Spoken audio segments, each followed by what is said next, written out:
তো বন্দর রুস্তমপুর আমার জায়গাটি।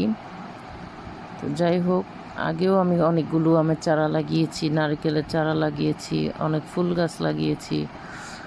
আর আজকে শুধু 2টা আম গাছ লাগাবো, সেজন্য রাজীব মাটি খুঁড়ছে। আসার সময় কাঁচি আর 2টা আমের চারা নিয়ে এসেছিলাম। তো গাছ বুনতে এবং গাছের পরিচর্যা করতে কিন্তু অনেক ভালো লাগে। প্রকৃতির সাথে নিজে একেবারে মিশে একাকার হয়ে যাই। অনেক মনটা শান্তি হয়, অনেক শান্ত হয়ে যায়। এখানে দেখেন আমার জবা ফুল গাছ আছে, যেগুলো জবা ফুল গাছগুলো কিন্তু অনেক বড় হয়েছে, অনেক ফুল ধরে। তো গাছ ভর্তি কিন্তু এখন কলি, রোদের কারণে হয়তো কলি, পানি দিলে হয়তো কালকে পরশু সবগুলো ফুল ফুটে যাবে।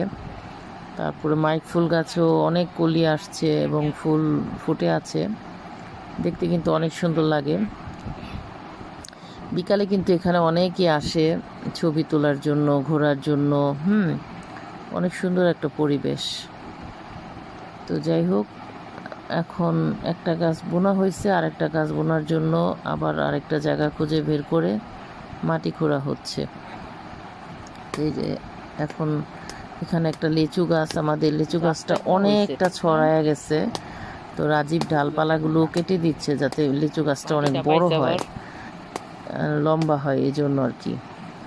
অনেক বড় বড় ডাল কেটে ফেলছে লিচু গাছের, চার কিনারে অনেক ছড়ানো ডালগুলো কেটে দিচ্ছে, তাহলে নাকি লিচু গাছটা অনেক লম্বা হবে, এই জন্য কেটে দিচ্ছে। এখানে কিন্তু আমাদের একটা আনকমপ্লিট বাড়ি আছে বাগানের পাশেই, এবং সেখানে মোটরের লাইন আছে। সেই মোটরের লাইন থেকে কিন্তু এই গাছগুলোতে পানি দেওয়া হয়। যে বাগানটা পরিচর্যা করে বা দেখে রাখে সেই লোকটা এখানে প্রতিদিন বিকালে পানি দেয়। আর এই জন্যই গাছগুলো খুব দ্রুত বড় হয়ে যাচ্ছে। আলহামদুলিল্লাহ, আল্লাহর কাছে অনেক শুকরিয়া আদায় করি যে যেহেতু গাছ পছন্দ করি, সেহেতু গাছ পরিচর্যার জন্য আল্লাহ সকল প্রকার ব্যবস্থা করে দিয়েছেন। দেখুন গাছগুলো কতটা সুন্দর।